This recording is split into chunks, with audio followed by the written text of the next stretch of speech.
Hello guys, and welcome to a video where I will be reviewing Dopa and analyzing what he does. He's playing versus Faker, so it's Twisted Fate versus Talon. I'm gonna do this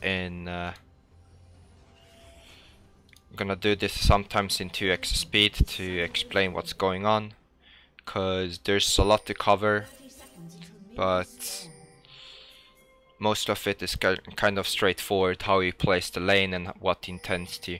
So if we just pause the video for 1 second, I want to first mention is I know Lost Shadow or LS covered a video about this specific game.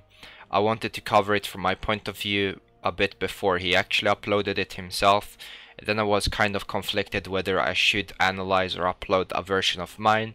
But for those who actually want to see it or haven't already seen it on LS YouTube platform, you can watch it or compare it from my point of view and his, what we have to analyze about the Lanephase and other aspects of the game on how Dopa actually plays against Faker's Talon. So let's get down to it, and first we're gonna go into explaining his runes. He takes Arcing Comet, he takes Mana Flow Band, and then he actually takes Absolute Focus and Scorch. Scorch he takes for early lane emphasis, because Korean games tend to go really fast, as Scorch then is really valuable pre 20 minutes, and it doesn't really get hard outvalued until 30 minutes onwards. And since most Korean games are then again, like I said, short, Scorch has a lot of early value pressure to deal with your opponents. Then he plays with Minion Dematerializer and Stopwatch, which is apparent from the inventory on his secondary. He then runs Boots and 4 Potions, and this is to abuse the Absolute Focus so you can always remain out of harm's range from the Talon and keep being healthy above 70% to actually have the Absolute Focus activated. And the hindsight with the boots is to basically move quickly in and out to both poke CS pretty relatively safely and to actually dodge Talon's second rake or first one as well. His team starts by killing Gragas off in the jungle, which you will see in a second, which is really good. He reacts to it because he has to mirror in case it turns out into a longer brawl and Faker is there, so he needs to answer with his own presence, and Talon is way better level 1. No, I mean Twisted Fate is way better level 1 to offer his team what he needs to. He waits here to see what Faker does with the lane in case Faker shoves. He hit that bottom minion once, so he can set up a perfectly timed red card to clean all 3 of them. Now he notices that Faker rakes the entire lane. This says that Faker wants to shove. He managed to take an auto while he takes a ranged hit on Faker, because Faker is taking the range, so he exposes himself to an auto attack, which Dopa could abuse. Now he just safely farms. The lane is kind of reset until this point, where Talon actually shows the tendency that he wants to shove the lane out. Faker hits a nicely timed Q because Faker is zoning himself to the side. Now Dopa allows it to crash in because he can clear these ones relatively easy out, except that one, and he gets most of the CS. Notice also that he keeps hugging the left side because he knows Gragas died and he's gonna be on the right side of the jungle, and he also hugs the left side where his jungle is in case he gets ganked or needs help. But with how Faker is playing, he wants to shove out and give perhaps assistance to Gragas.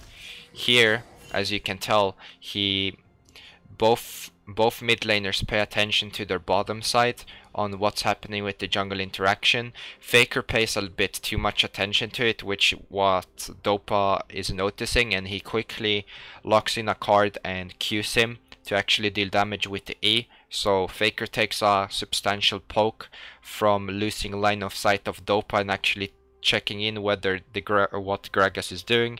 Faker then takes Dopa takes then advantage of that and chooses to poke Faker.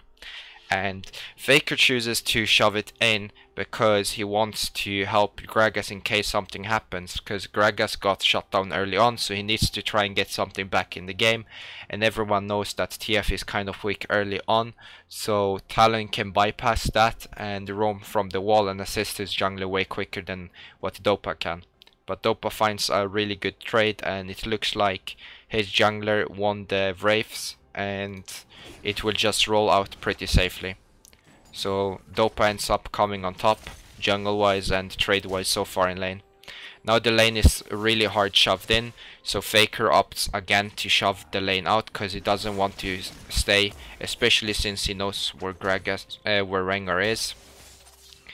And he knows also where Gragas is, so both of them are pretty safe. So Dopa chooses, no I mean Faker then chooses to shove it out to remain safe, and maybe try to reset or bait Dopa to reset the wave. But Dopa is playing it really smart, so he chooses to freeze this and pop a potion, which you'll guys see in a second, which is now, because he wants to freeze the lane in case Faker recalls, so he can miss the entire next wave and keep him really shoved in lane, which exposes him to a gank and more poke from the TF, while TF is then safe from getting ganked and from Talon actually all-inning him, because he will be close to his tower proximity. But now Dopa can tell that Faker was actually just baiting for him to shove out, so he never really resetted, and he was just baiting and hoped that Faker would actually shove out the wave instead, which he didn't. Now Faker will, now Dopa will actually shove out because the minion wave is pushing, and if he does manage to shove this out really cleanly and quickly, he has a way to reset. And again the wave is at a point where he can't really get ganked by Gragas, which is spotted by topside, so he's relatively safe anyway. However, he chooses to stay in lane now because he's still healthy and he can make 2 more Qs to push out this wave. Faker is also getting really low on mana, so most likely after this wave both of them will handshake and they will both recall and reset. And this is because Dopa is relatively healthy and he's content with the CS he's accumulated for a safe back. He knows that Faker can't shove out properly the next wave or he will be hindered and be forced to stay for the next or miss. So both of them reset as they fill up their mana and have their first back. Faker opts into getting Boots of Mobility, whereas Dopa chooses to get Seekers, so he can remain safe from Talon 1v1, and now he will opt into going into Rod of Ages, whereas Faker wants to prioritize and try to get back into the game because his teammate seems to be put behind, so he wants to quickly hit level 6 and roam, which he does now, and he shows on the top side. Now that he's shown top side, Dopa tries to push the wave as quickly as possible, so Faker will lose both minion and gold, which he acquired from the kill, so the lead gets neutralized in both terms of XP and gold. Here the Gragas is pretty retarded because he exposes himself relatively low 2 levels down to the mid laner, and he gets flashed in and all comboed, so this is really great from Dopa to acknowledge that he can actually go for this kill, because Gragas is still weak early on and he's building AP, so he doesn't have a lot of defensives, and especially being 2 levels down versus a TF that has Ignite, he's gonna be targeted. Unfortunately, his jungler kind of ends in mid, trying to hold the wave or shove it out. I wasn't too sure, because I was watching it from the minimap, and Faker gets another assist. So Faker is kind of happy that he can try to start stabilizing for his team. However, he tries to shove out the wave a bit too much, and he ends up getting ganked by the Alistar, because the wave was at a really bad spot for him.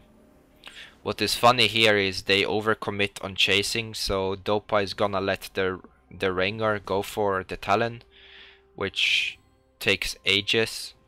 So the Rengar actually gives up on killing the Talon, So Faker is gonna try to recall, and then he thinks now that Dopa ults that he should execute himself, but Dopa is ganking bottom.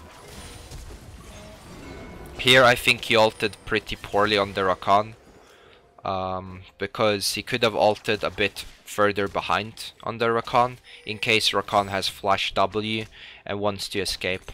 So I think the ult was a bit misplaced and too safe. He could have ulted further back, but they end up getting the 2-for-1 and 2-for-0 anyway, so it was a good gank by him.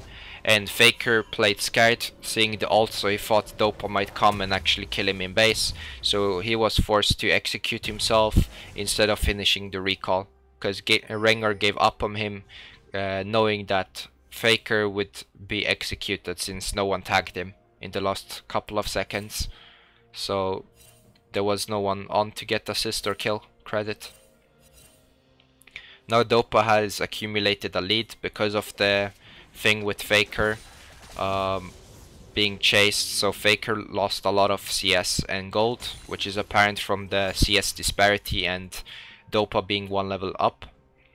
And he has accumulated a nice CS lead that was denied a lot. Here he wants to further his gold and XP lead, and he wants to deny the vision from Faker in case, because this is a usual ward people do against TF to see on which side he roams on. Since the lane was again kind of reset and towards Dopa, Faker opts in to still play the Talon out correctly and shove out and then gank with Mobis, which he needs to do, especially even more so that his team is being put behind consistently. So he needs to constantly try to get out of lane and actually do things for his team, since he's on the losing team. Dopa, however, is relatively safe from Faker, so there's no point in Faker staying in lane, because he can't kill Dopa and he can't pressure him at the moment, being 30 CS down and a level down, so he can't kill him 1v1, so he needs to consistently try to get back things for his team and roam. That's why he's opting, as soon as the wave is, he's just raking it and try to shove it out properly. Here the Gragas get caught out, because he gets kind of greedy and he wants to set up something for Faker, but it ends up being even more shit, because the Gragas is now feeling the pressure that they actually need to do something before the game starts spiraling out of control. Dopa proceeds to shove out, because he's getting relatively out of mana, so he wants to just shove out and reset. And it's in a good place too, to just reset the entire thing. His entire team resetted, so he has no one to worry about being killed. He wants to reset for his items and mana, so he can ult because he has his flash coming up, he has his ignite, he has his destiny ready as well. Faker, however, recalls him and his entire team has resetted, so Dopa would want to have realistically gotten the back through. He picks that he wants the blue because he's out of mana, so he can keep staying in case they actually need assistance. Now they swap because they want to pressure and get another tower. He spots Faker trying to roam for the Urgot, so he wants to save the Urgot, but it ends up being a really bad ult from Dopa, in my opinion, because the Urgot wasn't realistically on Dopa, or on Faker, sorry, and pressured him properly for them to pens and 2v1 kill him before he gets re-assistance from the Rakan and Saya. Now he's forced to try and help clear the wave, so they don't lose the tower. They spot the TP coming in, so they try to disengage. Now Dopa is trying to use his health and stun to threaten them off, trying to pursue further into killing his teammates. So he's playing properly. Now he can contest this tower relatively safely unless there's another member here, but he has the stopwatch to try to stall for the Alistar. The Camille negates his stun beautifully by ultimating, and the enemy team get out free even though they put themselves at the risk. Hang on. Okay, the Rengar went too greedy. The Rengar shouldn't have done that. Now the enemy team gets to exit with a better exchange than they bargained for, because they wanted Dopa initially, but Dopa still had stopwatch, which allowed him to stall, because if it was just him versus the bot lane, he would have been safe, considering that both of them were on low HP and they were scared of TF stunning them, so Dopa would have been able to save the tower, but then the Camille joined, so he had to stopwatch and stall time for the Alistar, and then the Camille waited really well with her ult to negate the stun from Dopa, because she was the only viable target to toss the stun at, since their bot lane was out of range.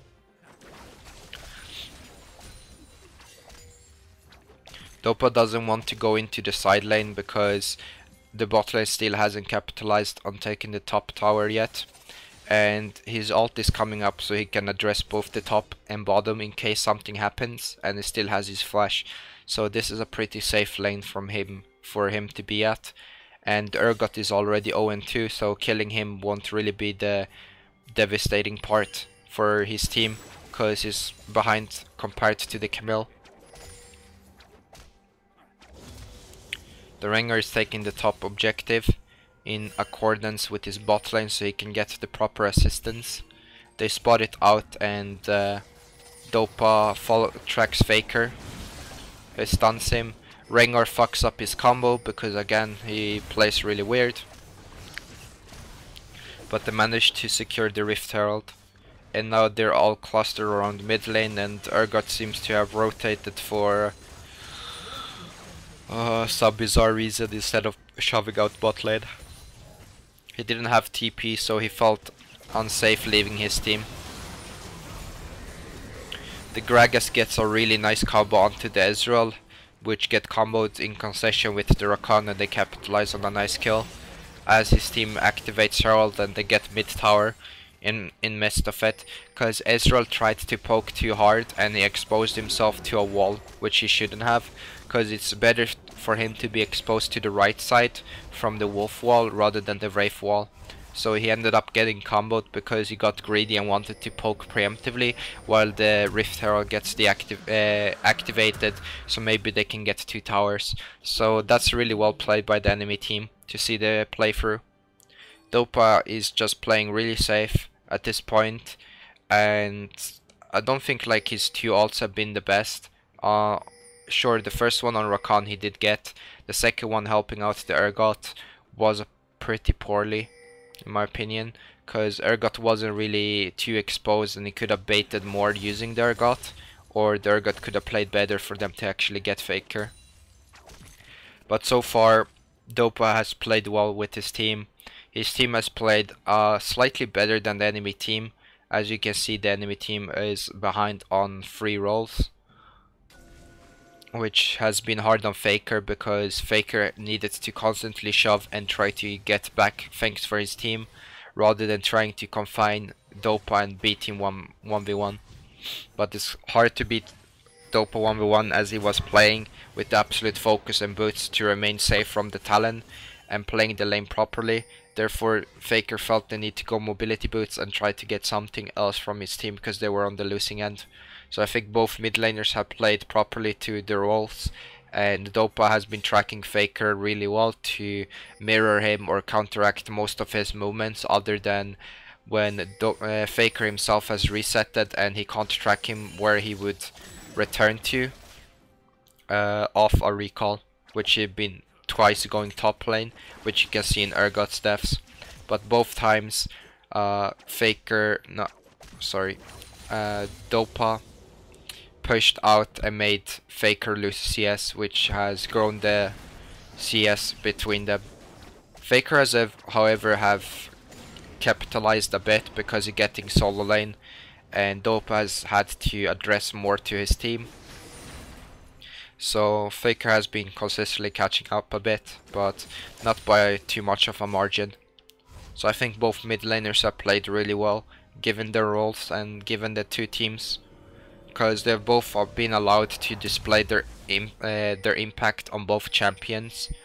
but that should be a given considering what caliber of both these players are, and that they're on two champions that have played a lot, especially Dopa on Talon, Twisted Fate, and Faker has quite a few games on Talon because he's used to playing assassins, not only mages or tanks.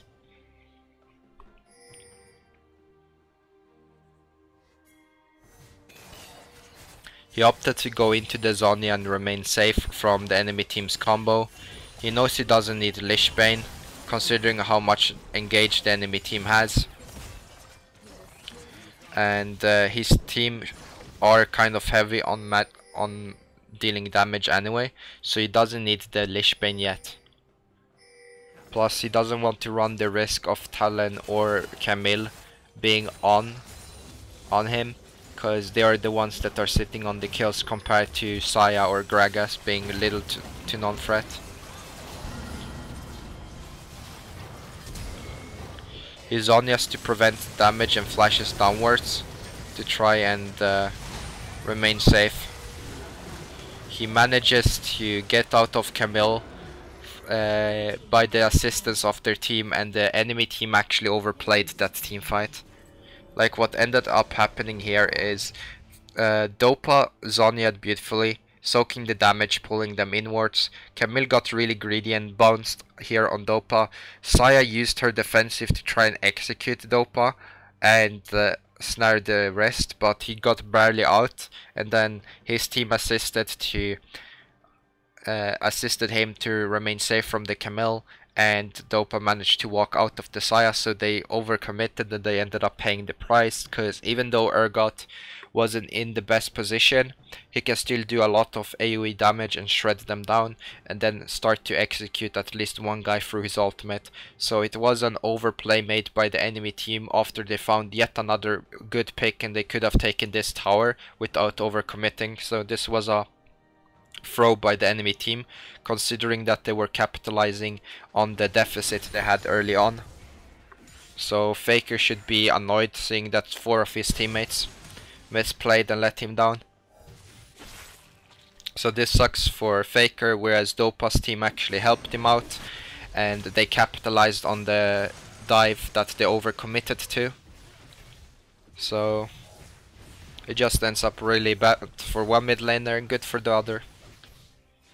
But Dopa did the best in that scenario to prevent the damage, flashed downwards and baited the rest of the team, which they committed to the overplay on the dive.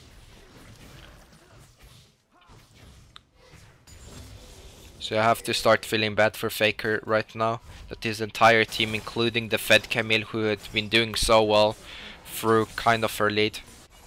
Because if we now compare the Urgot and the Camille, Urgot has been catching up in CS. He is sitting only on 1 kill participation less. He has the better team, which you can notice on objectives. They've gotten the Herald, they've gotten the Cloud, they have the better bot lane, they have the better jungler. Both mid laners have done their impact. So the Urgot is really lucky to be on the right side. Whereas Faker just got let down by his best teammate on the team.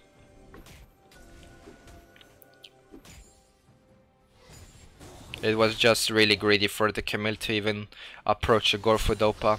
They got his flash, they could have just taken the tower and reset, considering they already got a kill onto the Ezreal, and they blew their Gragas and the Rakan ult again for the combo. And here you can see that the Urgot is actually starting to beat the Camille because of the dive. So the enemy team have really fucked up their lead at this point of time. They really went too deep for Dopa, and Dopa played it well. Again, there's nothing really more to say or add.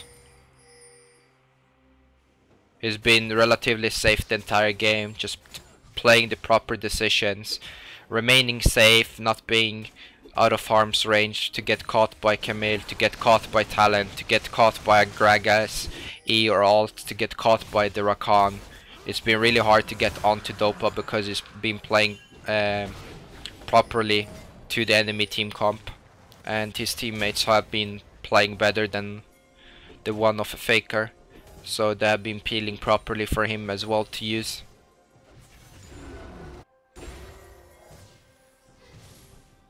And now the lead is starting to really show, with the second Cloud Dragon coming in and Ergot being able to beat the Camille. Wait, why did the...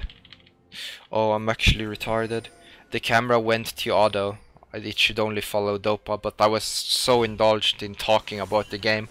But not much happened from Dopa's point of view, from him farming as of yet and them taking the dragon. So sorry about that, it should have been on Dopa talking, but at least we saw the Ergot beating the Camille now, as I was talking about the entire thing.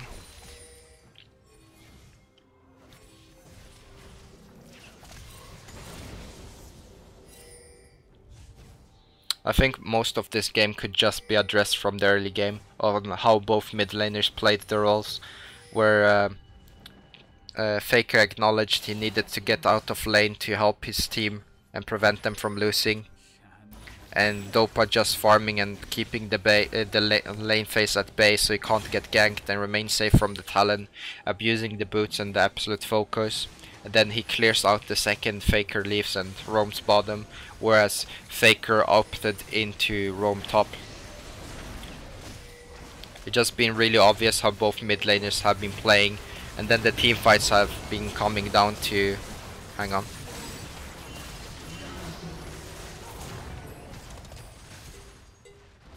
Dopa goes for one target to stun and immediately peels backward.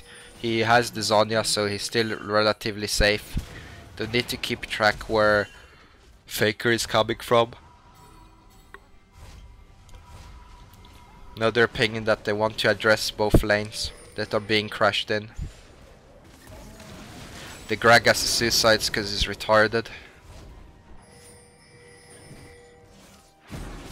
Faker over pursues the Ergot. The Rakan ends up dying and Faker ends up dying too.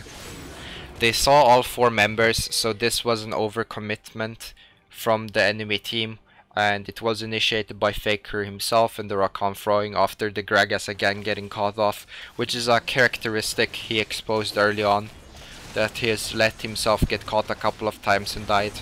Even though he has capitalized a bit onto the Ezreal with the Rakan to burst him down. But from the play itself they were able to take the Baron, and they should be pretty much game unless they throw. Dopa is playing smart to remain close to his teammates in case Faker or Rakan still does something. The Gragas ended up killing himself because again he's been playing really bad characteristically, and Dopa immediately reacted to the Ergot baiting with a poor recall, because they were all worried that Faker was still alive and healthy on the Talon with his ult available on 4 people that were squishy.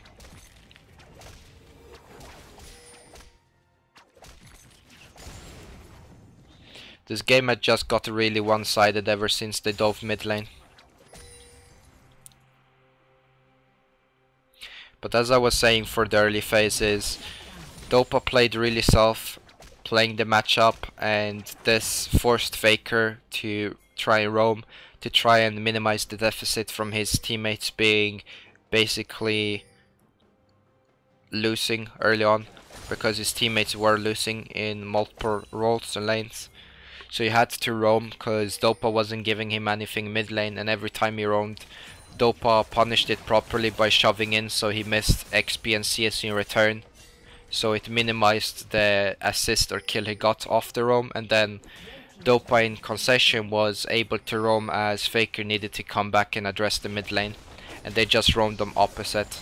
But so far Dopa's team has been playing better, which is unfortunate for Faker, but Faker actually did throw one play himself which ended up Baron, but in the end he must be frustrated with how his team has been playing and how they threw the mid lane, which ended up leading to a one-sided game as the Ergot was starting to beat the Camille 1-on-1, which shouldn't have happened with the lead Camille had.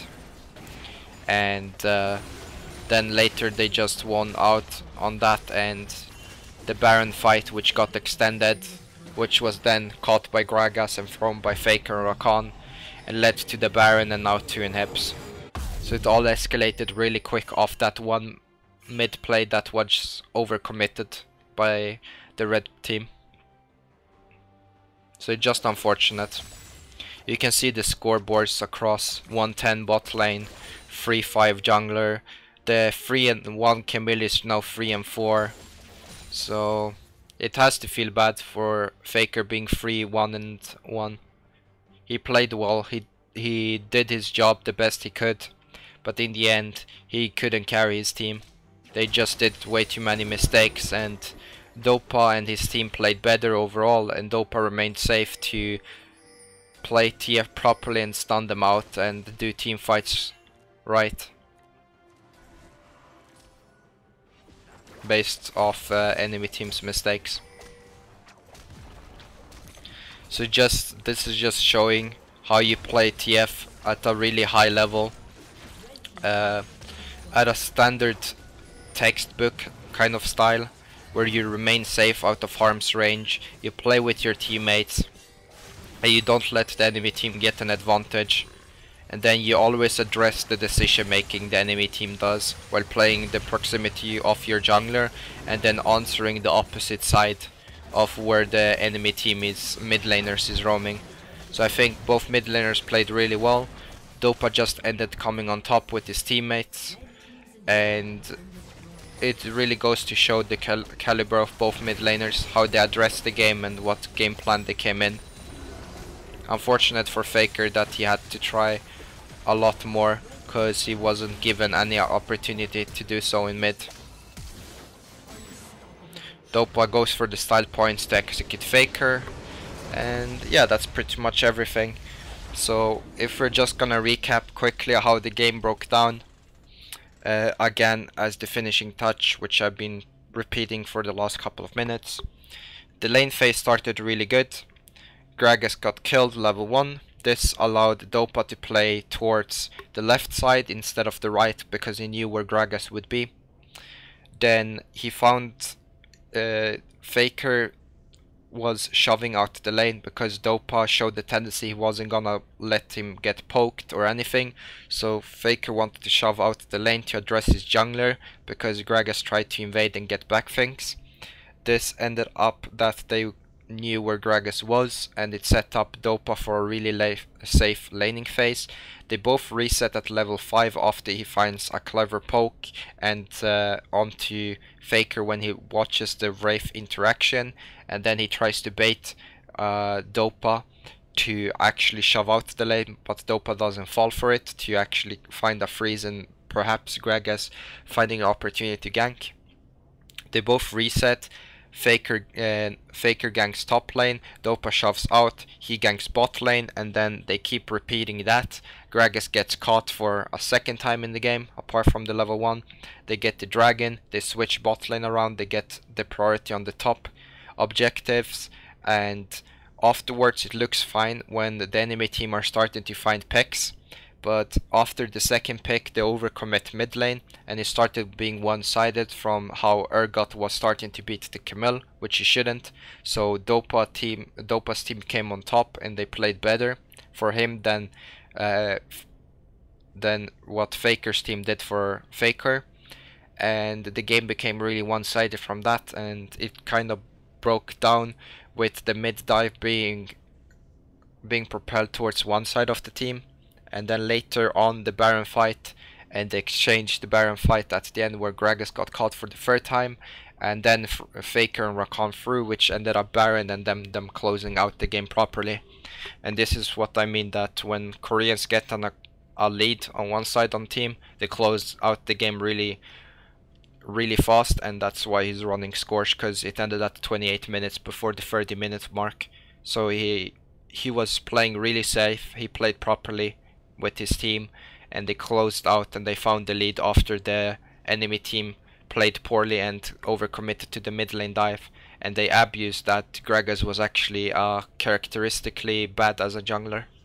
And yeah, that's the entire replay. So hope you guys enjoyed it. Let me know what you think. If you watch the LS, you can compare to what he says compared to me. If I left anything out or that you think was worth mentioning, let me know. But thank you guys for watching, and as always, if you want to support me, you can like and subscribe to me or the video, and I'll see you guys for more uploads in the future. Thank you guys so much for watching, and I'll see you guys around.